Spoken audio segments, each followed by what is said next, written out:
Going on? What's going on? We are live. We are live. We are live. Excuse the darkness. I'm in the car. You know what I'm saying?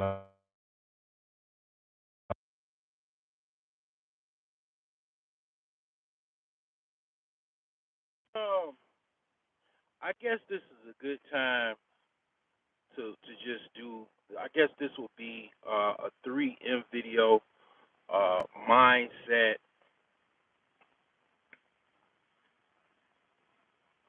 money management, and momentum. Okay, so it's a good time. I didn't do a video on momentum, so this will be a good time to do a video on momentum, excuse the darkness. Pretty much, I am in the process of building some momentum at the ground floor again. But that's another conversation for another day. But let's talk about momentum. All right. So you got your mindset, right? You got your money mindset. You got your money management. You got a budget, okay? You have some type of financial plan. You bought the Millionaire Savings Plan on Amazon.com. You got some type of financial plan. You got some goals to accomplish. Okay, you're making money. You're managing it. Okay, saving it as well, right? That's, saving should be part of your budget. Then after that, you have momentum. And basically, momentum is whatever you've made from your money management. The goal is to be a surplus. Okay, that's the first step. You gotta have something to have as far as a momentum. Momentum is a creation. It's an action, right? It's an actual action, right? Momentum is an action word. It would be basically a verb, right? What's going on, JT Coin Rings? What's happening? Um, so basically, momentum is a verb. It's an action. Okay.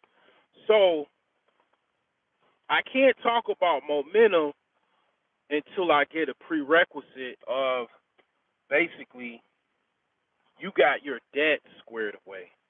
Because okay, let's just say this, right? And I've been here.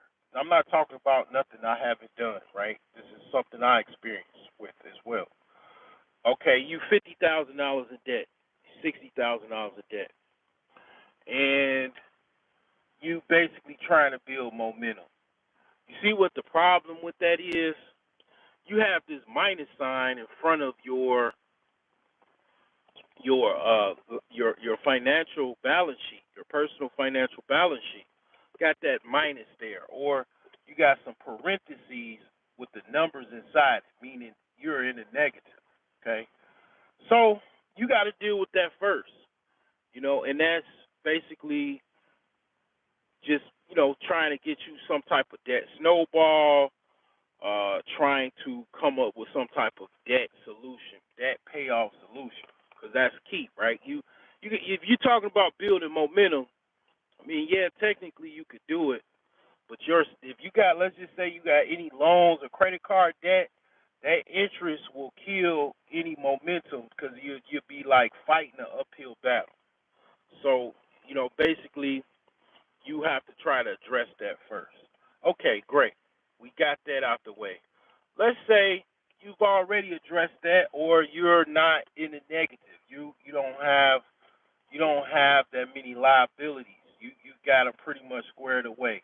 Well, now you can play a little game of momentum where you basically, let's just say, you're able to save $1,000 a month. Okay, that's what you got. You got $1,000 a month. So when we got momentum, we're taking that $1,000 and like myself right now, I'm at the flea market. You can sell stuff. You can basically, trade stocks. You can, get into crypto and make some money. You can try to, use that money to reinvest in yourself. I'll tell you this: I've been in IT for 17 years. Security is the biggest industry right now when it comes to IT. If you can get into security, like basically network security, basically cyber security is what it's called.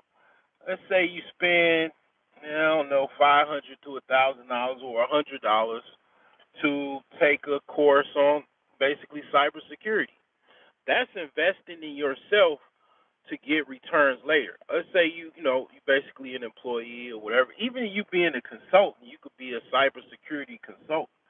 So you get it, you invest, $500 to $1,000 or whatever it costs to basically prep for a security plus test, or I think it's called CISSP or something like that. CISSP. Basically, is some certifications you need to work in cybersecurity. It's like prerequisites. A lot of employers look for those. Well, you invested some money in yourself to learn a new skill, learn some new skills that will make you more money later. Let's just say right now, you're a forklift operator, you're only making about 30 plus a year. Well, okay, you go spend that money, that $1,000, and you go, learn cybersecurity. Okay, now you're making $180,000 a year over a period of a few years, or maybe starting out maybe like 85 or maybe even 135, something like that. Um, Depending on what the job pays. If you could get a security, what is it called? Secret clearance. You don't work for a government. Now you at like 250, 285. Okay. All your background checks are clean. That's even better if they are. Right. So you don't want no problems. Once you get on board, that's an investment. That's investing in yourself.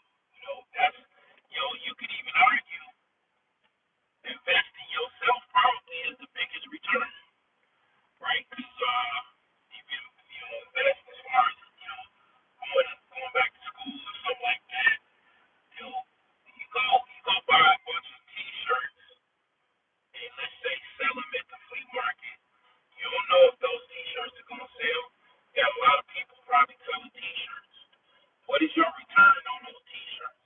Probably not as much as your return on learning some new skill that could make you a sizable amount of income. Okay, so you gotta understand investing in yourself is something that I do myself, and I think anybody should. Like a lot of times people get done with high school and they be like, man, I ain't never read no book again. I ain't never stepping a foot in the class.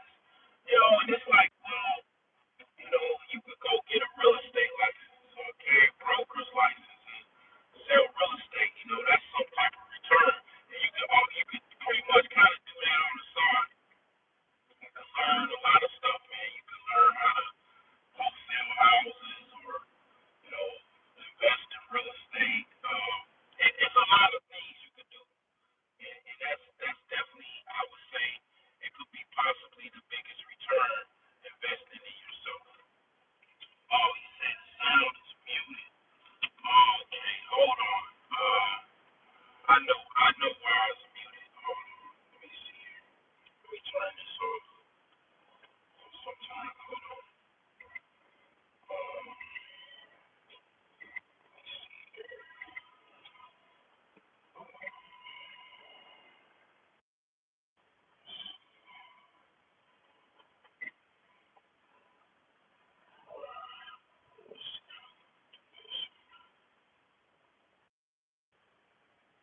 Can you hear me now? Wait, hold on. Let me take this off. Can you hear me?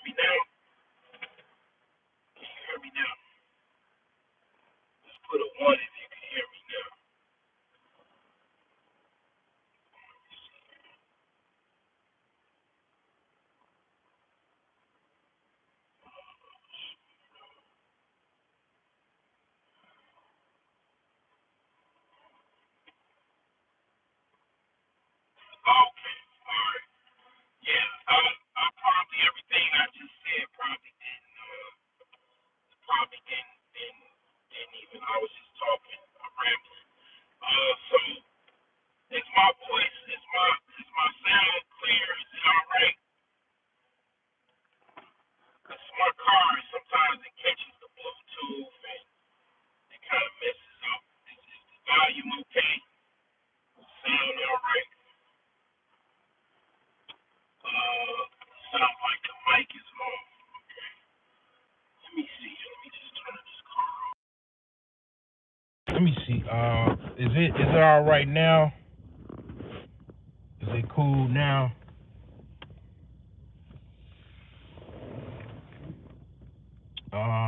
You said you can't hear me, but it's static. Let me see. Oh, it says it's good now. Okay. All right. Let me put this back up here. I'm not trying to hold this phone. Well, basically, I was talking about momentum. I gotta edit this video when I sometime in the future. But basically, I was talking about momentum. All right. Momentum is, part of the 3M system: mindset, money management, momentum. Okay. So, part of that 3M system I didn't talk about is momentum. Okay. I'm going to edit this video. I'm pretty much, just going to start it off right here. It's about 11 minutes in. Sorry about that. I should have known to turn my car off or whatever. The thing is that momentum is a verb, it's an action. Okay. Basically it's moving. Okay. You're growing and moving. That's momentum. So before you talk about momentum, you got to talk about momentum killers like debt. Okay. I was saying earlier, my sound was cut off, that debt is basically something you got to deal with before you even build any momentum. Because let's just say, and I've been here before, you $60,000 in debt, whatever momentum you trying to work with there, you got to deal with this mountain of debt that you have. So you got to deal with the debt first, like with the snowball or, avalanche method. Look up the snowball method, the avalanche method. I have this information in my book, The Millionaire Savings Plan, on Amazon. Like, basically, you got to deal with the debt first, because if you got all of these debts, you got interest payments and all of this stuff, it is not wise to save money and build up any type of momentum when you got interest payments to pay, and it's gonna kill any type of momentum you have. So it's like, basically, you got to deal with that stuff. And what's different with me, as far as when I look at your debt payoff, I don't agree with the whole Dave Ramsey method of you basically eat rice and beans and you just be a poor person, a pauper, and just put all of your money towards your debts. Now, if you're disciplined enough to do that, that's what you want to do, that's fine. But what I do and what I recommend is you pay off as much as you can a month in your debt snowball. Like, some people might be only able to pay $100. If you could pay 500, if you could pay 5,000, that's even better. Because it's like, for example, I remember when I was doing a debt snowball, I contributed at least about $500 a month toward my debt snowball. And what I did every single month, I basically called the credit files on my credit report, whatever accounts I had, and I basically negotiated some type of settlement with the intentions to delete that file. Okay, basically a pay and delete. So I pay the collection agency or whatever, account, and they gonna delete that file. So I contributed about $500. So basically, whatever I could pay with that $500, it might be a couple accounts. Like it might be an account for $300. It might be another account for like $500. You can negotiate both, and then within that $500, you pay everything that you can off with that $500. The next month, you do the same thing until you got your biggest accounts. Your biggest accounts will be like a student loan, a loan, some type of personal loan or credit card or something like that, and you just basically have to pay that $500. Your credit cards is technically not is debt, but it's not past due debt. Like a lot of what I'm talking about, like first you got to deal with the collections, you got to deal with your current bills and have a balanced budget so you can deal with those. Then on the back end, you got to deal with the past due stuff, because the past due stuff goes into collections and stuff, and it messes up your credit. So you kind of have to do this, right? When it comes to the debt snowball, you have to go from the back end to the front end. Make sure all your bills are, that should be already in your budget. And then basically anything past due, you got to deal with that. And then your items that are on your credit report that are negative items, you need to put that in your debt snowball. And also your basically loans, whatever you have as far as a car loan, credit cards, and all of that stuff too. And then whatever you can contribute. Basically, you should, like, let's say you're able to save $2,000 a month.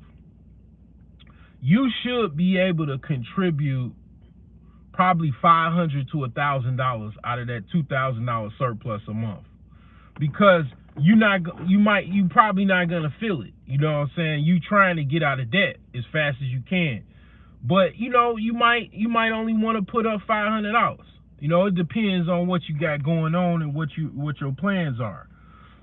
Because you gonna use that $1,500 or that $1,000 to build up momentum after you do all of that.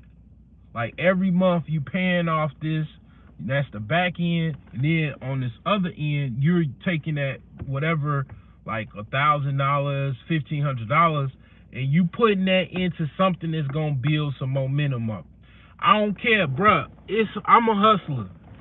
I'm at the core of me. I don't. My grandfather taught me this: get up early in the morning and go get it. Now he does it way better than I do it, But the thing is this: you can go buy a high performance camera for $1,500 and start basically being a professional photographer.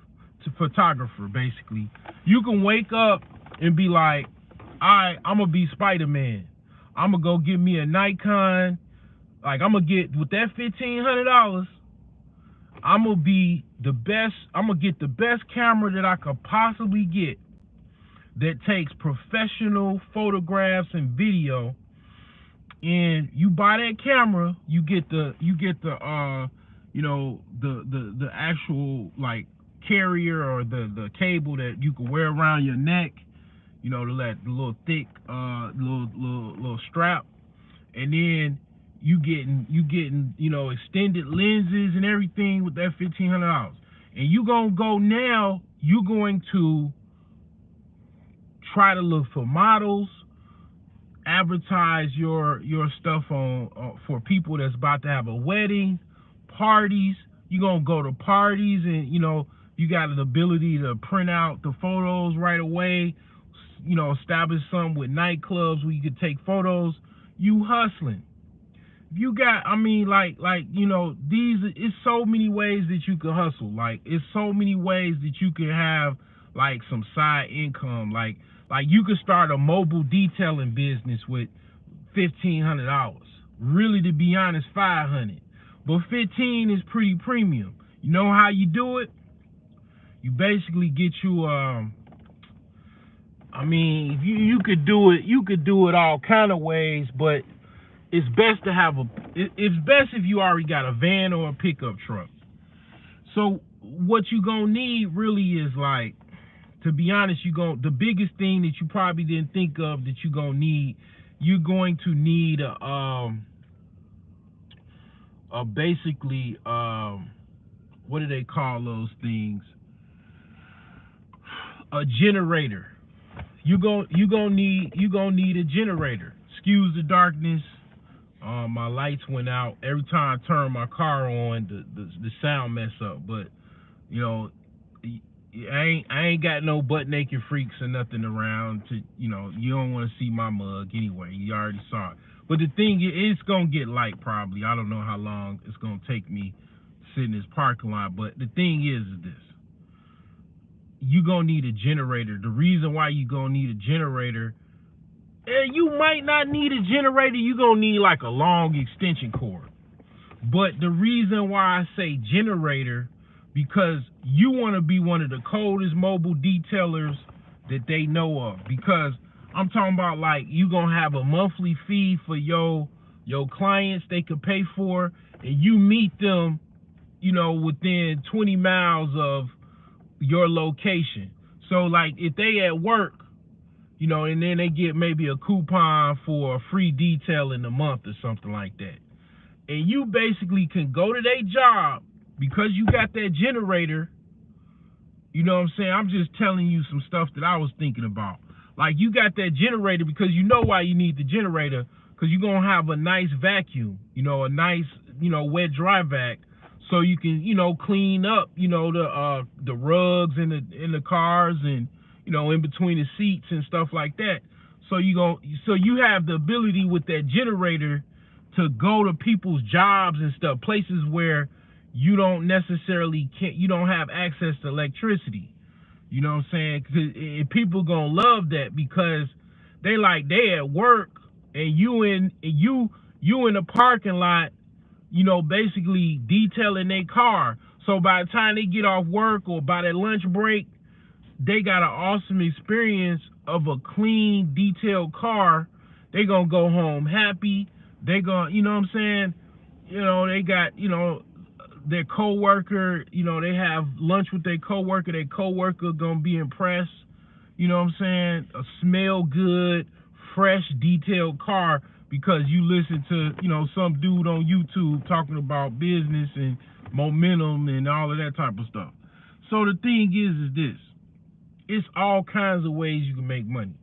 Okay, you just got to be creative on what can actually build you this momentum. Are you good with stocks? Are you good with whatever you're good with and what you're kind of passionate about? Because the reason is, some people get involved in stuff and they just really don't have the passion for it. They make money, but they really not really into it. And I'm not sure if people can actually pull that off. The stuff that I'm in, I'm all of it, I'm passionate about it. I'm so passionate about it.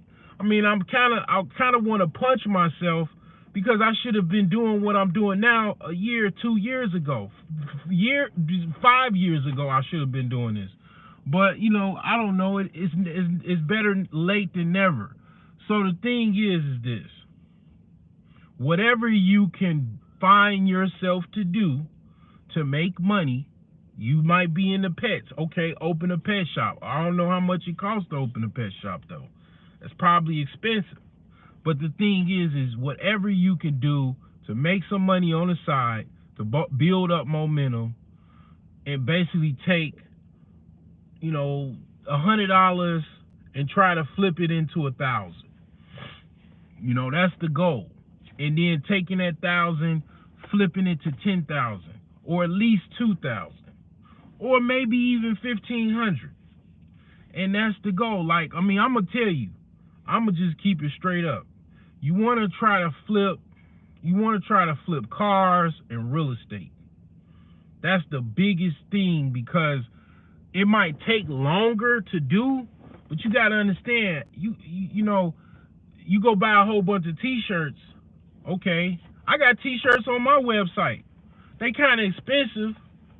You know, I'm gonna adjust the price maybe. I'm gonna see what price point I could be, but to be honest, you know, I have like a premium company that does premium shirts, so you know, that's why I charge a little bit more. But I'm gonna just say this: it's not about the price. It's about you, the business owner. Some people, for whatever reason, don't see value in you, and they don't see value in that t-shirt or that website. I'm just being honest. I know what it is. I mean, I ain't gonna lie to, like, value is value. You know, you know, if you know, pretty butt naked, a pretty big titty broad, she gonna probably sell a lot of t-shirts. You know, because she's gonna garner attention. Women get a lot of attention, especially if they look good. And if you have a woman, you know, you establish some type of relationship with models, so they can basically help you make sales, because women are attention getters. They get the attention that you be looking for. That's why if you go to a store, a retail store, a lot of times it's a good looking woman at that store, because she's going to, like, she's almost like a paid model, damn near. It just so happens she works at a shoe store, but she knows why that manager hired her to work at the shoe store. She's not dumb. And you know, she does modeling gigs on the side already and all of that type of stuff. So it's like, yeah, I mean, you could pay a model to do a photo shoot, you know, and then, you know, you could market those photos or whatever. You know, some women, you know, do, you know, maybe some like semi-nude or nude stuff. You can start an OnlyFans. I don't know, man. It's a lot of ways you can make money. I mean, you know, my herbs business, the amount of profits that I make off of my herbs business, it's better than fucking selling drugs. I swear to God. I swear to God. Like, I'm gonna be fucking honest with you. The profit margins in my herbs business, I don't think about nothing else really. Like, I don't think about my computer businesses, nothing, because the profit margins that I make off of my herbs business is tremendous, and the amount of possibilities with it is tremendous. I mean, the profit margins are like insane, okay? Utterly insane. Like, I mean, that's, you know, like I say, I mean, it's, you know, I talked about this before. I'm not doing that much online. I gotta go offline. You know, I haven't been this place in I mean, almost, you know, definitely over a decade. Really, shoot, it's going on 2 decades since the last time I've been in a flea market. You know, but I know more now. I know more about people. I know how to talk to people a lot better. You know, I know how to reach people. So I hopefully I do well today, you know. But the thing is that I'm trying to build up some type of momentum. Okay. The reason why I say real estate and basically I gotta turn my car back on because my battery is dying. Let me see here. Did I leave my charger in the other car? Oh, yes, I did. I sure did. Okay, well, you know, I pretty much said what I said. I mean, cars and real estate is one of the biggest things you could flip. I mean, you got art, you got watches, you know, you could flip cologne, you know, shoes is a big thing, like Jordans and Pradas and Yeezys and all that type of stuff. Like, you know, I was doing that. I'm gonna tell you another thing. I'm gonna go, man. This is a big one right here. I'm gonna put y'all up on game. Get you some shoe cleaner, a shoe kit cleaner. Like you can buy a cleaner kit for shoes. Go to your local thrift store, Goodwill, and they throw out old Jordans, primarily Jordans, and other like classic shoes. All you really need to do is clean them up really good a lot of times, put them in a washer machine, and a lot of times that'll do the trick as far as making them look new. Or you might have to do some other customization. My young cousin, he put me up on this, and a friend of mine put me up on this. I used to sell, like, I'll buy some Jordans. I mean, you gotta understand how much some Jordans cost at a freaking Goodwill or something like that, like $5, maybe $12 the most, maybe $7. And then you clean them up, right? And they look almost good condition. They're used, but because they're a number, Jordan number 3s, baby blue, Carolina Blues, you done sold some shoes that you bought for $8 or $5 or $7. You done sold them for $90 on eBay. And you understand you understand how much of a hustler I actually am, because I've done that a few times, and I need to get back into it, So that's just one tip I can give you to build up momentum. That'll help you, and you just rinse and repeat. A lot of times what I have problems with is rinsing and repeat. I'm working on that, but that's the whole thing with momentum, rinsing and repeat, and then scaling up, So I'm gonna go. My phone's dying. Appreciate you, JT Coin Rings, because I would have just been talking. I mean, I would have been saying all kind of stuff, and not even knowing that my volume was off. So anyways, I hope this is a benefit to you. I'm gonna definitely edit this video sometime, like I say, in the future. I don't know when, and basically get this back out there. So this is the 3 M's: mindset, money management, and momentum. I hope I pretty much explain momentum pretty well to you, so you got it. You got a good idea of it, because that will complete the 3M system. All right, later.